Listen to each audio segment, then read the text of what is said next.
Cuando hablamos de las grandes figuras médicas españolas, siempre pensamos en Ramón y Cajal, Marañón o, si queremos de más actualidad, en Fuster o Cavadas. Pero como en todas las facetas de la historia, siempre hay personajes olvidados. Y hoy quiero reivindicar la figura del Dr. Pagés. Fidel Pagés Mirabé nació en Huesca en 1886. Estudió medicina en Zaragoza y pasó a ser médico militar. Incluso el tío llegó hasta comandante.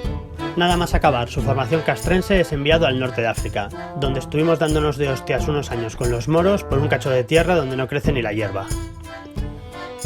Allí ejerce como cirujano atendiendo a los heridos de guerra y hace hincapié y publica la importancia sobre la higiene y profilaxis tanto del material de curas como de los propios pacientes, convirtiéndose así en uno de los primeros en poner en práctica medidas de asepsia en la sanidad militar.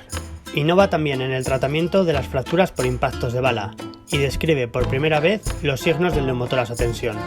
Finalmente, cuando España acaba de hacer el ridículo en el norte de África, es enviado al Imperio Austrohúngaro. Y es que esto poca gente lo sabe, pero España prestó una importante labor humanitaria en Europa durante la Gran Guerra. Se instala en Viena y es uno de los encargados de inspeccionar campos de prisioneros y realiza múltiples intervenciones quirúrgicas a heridos de guerra. Acabada la guerra, de regreso a España, funda, junto con Ramírez de la Mata, la Revista Española de Cirugía.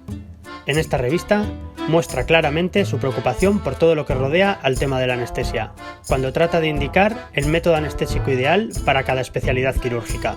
Entre otros artículos, describe la importancia de que el anestesiador debe preservar las mismas medidas de asepsia que el resto del personal quirúrgico, poniéndose blusa, guantes y gorro esterilizados, y en realidad, aun cuando sea una práctica poco seguida, en materia de asepsia no cabe la palabra exageración. Fin de la cita.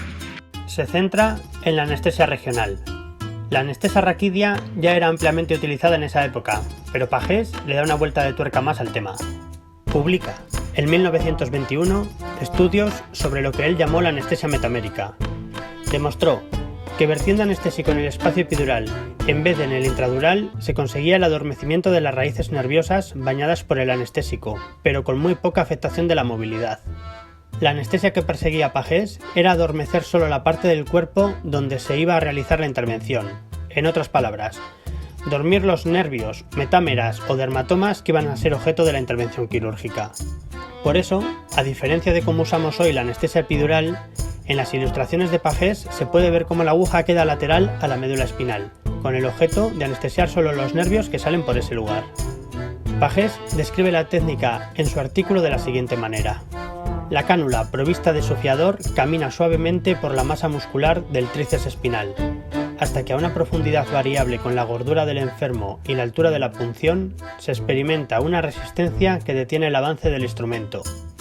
Un cuidadoso esfuerzo de la mano y la aguja se hunde ligeramente, con una sensación perfectamente perceptible por el oído, con instrumento de bisel muy corto y no muy afilado. Si se retira el fiador, no sale líquido. Esta seguridad la tendremos al inyectar el líquido que penetra en la cavidad epidural con la misma suavidad que en la cavidad subaracnoidea. Y en cambio, hay que apretar mucho el émbolo y hacer presión para vencer la resistencia tanto de los ligamentos como del tríceps. Fin de la cita. Cualquier anestesista del siglo XXI sigue explicando la técnica de la epidural a sus residentes exactamente igual que Pagés la explicó en 1921. ¿Y entonces qué pasó? ¿Por qué casi nadie conoce a este tipo en ninguna revista de Anesthesiology?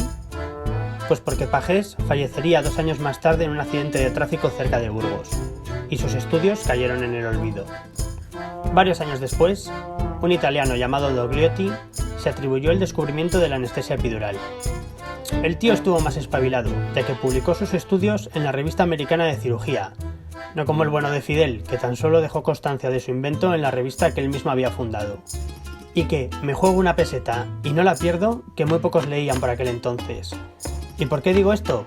Pues porque Dogliotti presentó su técnica epidural en Madrid, en un congreso de cirugía, y nadie de los allí presentes hizo referencia a los trabajos previos de Pagés.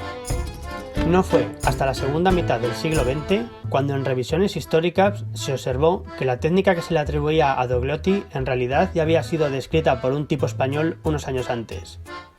Pagés pasó así a engordar la larga y triste lista de todos esos investigadores españoles que no solo cayeron, sino que siguen cayendo en el olvido hoy en día. Y seguimos sin aprender.